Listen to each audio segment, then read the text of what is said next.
Olá, queridos irmãos, tudo bem com vocês? Sejam todos muito bem-vindos a mais uma série. Agora nós vamos entrar na série de primeira carta de João.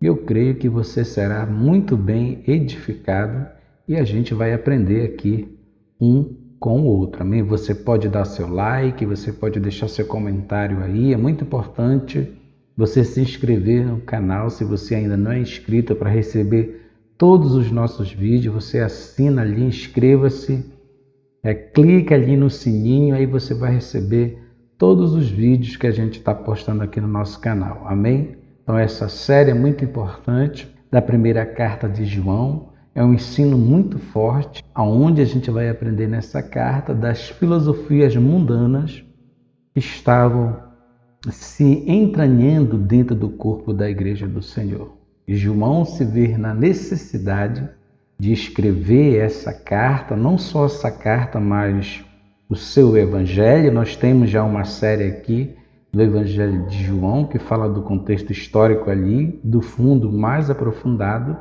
E aqui a gente vai apenas falar de dois segmentos, de duas filosofias muito fortes no tempo do apóstolo João. Vamos começar aqui com o contexto histórico da primeira carta de João, que diz assim: nessa época, falsos mestres haviam criado uma divisão, isso dentro da igreja, entre os santos da região. Que região? Trazendo hoje para os nossos dias, essa região hoje está na Turquia.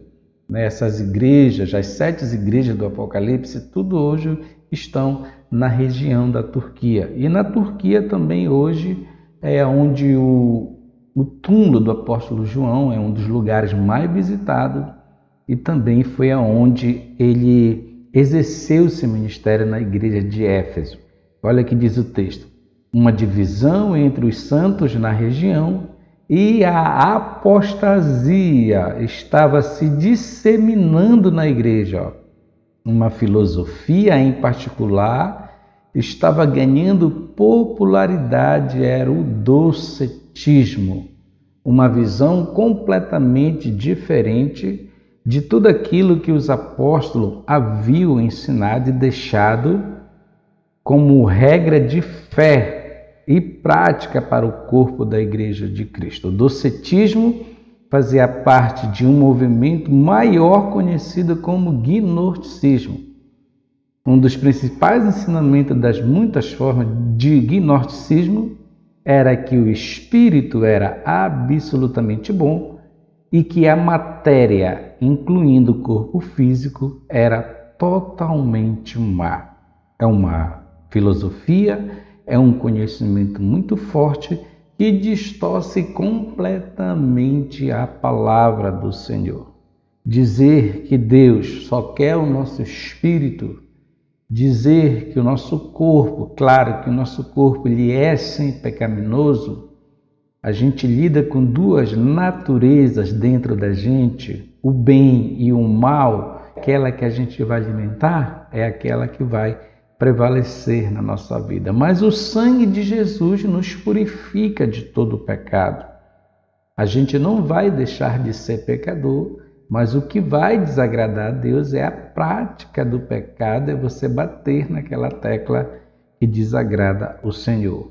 O Senhor ama o teu corpo e o Senhor ama o teu espírito. O homem é um ser completo.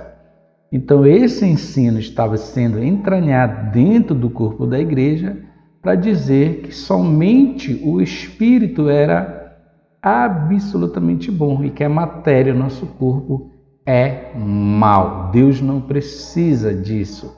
O gnosticismo ensina que o mundo platônico, o mundo da sua época, os ensinos filósofos, essas filosofias estavam se disseminando. Já fazia parte do mundo grego-romano, agora eles queriam o quê? Que essa junção mundana, que esses ensinos heréticos, e isso causou uma divisão muito forte, uma grande apostasia. É por isso que João vai escrever essa carta para combater esses ensinos heréticos. Os seguidores do gnosticismo acreditavam que a salvação não era alcançada ao nos libertarmos dos pecados, mas ao libertarmos o espírito da matéria. Em outras palavras, do corpo físico, que no dia do arrebatamento da igreja, Deus ele não vai arrebatar somente o teu espírito, não. Ele vai te arrebatar completamente, porque você, o homem, quando eu falo o homem, é o homem e a mulher, o ser humano, o homem e a mulher, ele é um ser matéria, corpo físico, mas também um ser espiritual. E no dia da redenção, o Senhor, aqueles que estão dormindo no pó da terra, o Senhor vai trazer a vida. E quando o Senhor trazer a vida a essas pessoas, elas vêm completa, tanto no corpo como no espírito. Então a gente percebe que realmente é uma filosofia que distorce a palavra do Senhor. E aqueles que estavam causando divisão e aqueles que estavam aceitando esse ensino são pessoas que realmente não estavam alicerçadas na palavra do Senhor. Eles também acreditavam que a salvação era alcançada por meio de um conhecimento especial chamado a gnose, e não pela fé em Jesus Cristo. Você vê como é satânico? Você vê como é diabólico? Aqui eles estão exaltando o intelecto humano, o conhecimento humano. Só que Deus ele está acima de qualquer sabedoria. A Bíblia diz que a melhor sabedoria, a melhor ciência é você obedecer ao Senhor. E a nossa regra de fé é crer nas Escrituras, crer que Jesus Cristo é o Filho de Deus, é o Verbo que se fez carne e que habitou nessa terra. Embora o apóstolo João tenha refutado esses falsos ensinamentos, em 1 João eles persistiram e se difundiram entre os membros da igreja. Por que eles persistiram? Por que se difundiram entre os membros da igreja? Aquilo que eu falei para você, você tem que obedecer à palavra do Senhor, porque a palavra do Senhor ela foi inspirada por mais de 40 pessoas que Deus inspirou para escrever a Bíblia. Então esses ensinos mundanos sempre querem distorcer a palavra do Senhor, e hoje é a mesma coisa. O conhecimento está aí, a tecnologia está aí para distorcer a palavra do Senhor.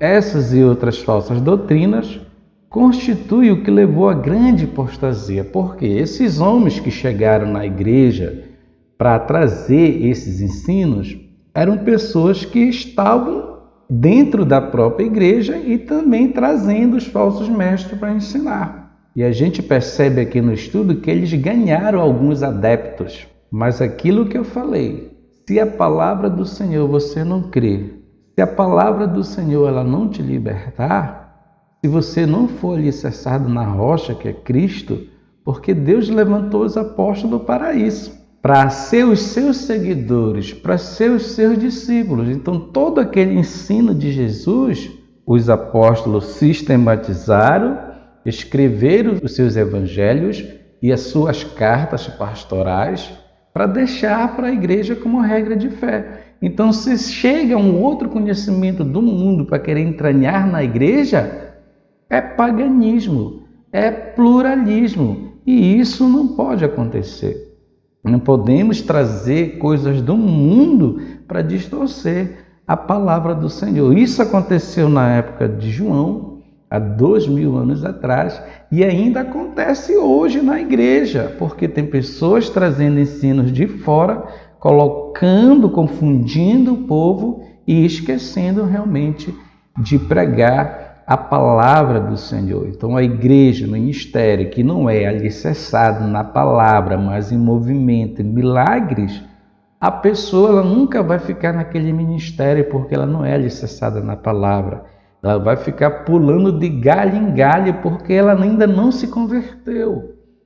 Ela ainda não entendeu que ela tem que ter um lugar para que esse lugar venha servir de ponto, porque ela é um corpo, e nesse corpo, nessa congregação que ela está, é ali que Deus vai usar ela. Não que Deus não possa usar em outros lugares, pode sim, mas você tem que ter um lugar que você vai receber a palavra, o ensino, para que você venha através dessa congregação, dessa igreja que você está, ser bênção, ser um instrumento do Senhor aonde quer que você vá. Então essa grande apostasia, essas falsas doutrinas desviaram muitas pessoas.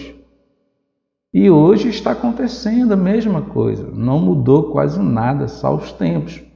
E a palavra do Senhor é ela que nos alicerça, é ela que nos constrange, é ela que nos exorta, é ela que nos edifica. É por isso que o mundo, o sistema hoje estão provando essas leis, principalmente aqui no nosso país. Em muitos países já não se pode mais pregar o cristianismo, como a China, a Coreia do Norte, os países africanos, que são quase todos muçulmanos, e muitos países que estão por aí afora.